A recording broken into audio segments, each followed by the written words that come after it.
Keď má veľký nos, čo to značí? To je tak široká odpoveď, že do tohto krátkeho videa ju ani zmestiť neviem. Lebo veľký nos je vlastne skrátke povedané v oblasti vnímania. Keď niekto vníma vizuálne očami, niekto vníma auditívne ušami, niekto má prioritu nos a tým takisto niečo vníma. Čo vníma nosom? Čo to znamená? Aké tvary nosov čo znamenajú? To všetko vysvetľujeme v tréningoch črty tváre. Takže naozaj takto v skratke povedať, čo znamená práve taký nos, na ktorý vy myslíte a ja som ho nevidela, no neviem, ale zázraky nedokážem zatiaľ.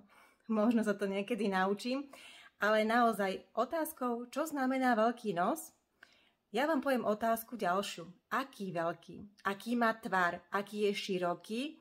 Ako na vás pôsobí? A okoľko je väčší oproti tomu vášmu? A ako vám je blízky alebo nie? To budú moje otázky a potom by som vedela ja viac vám presnejšie odpovedať, čo znamená práve tento typ veľkého nosa.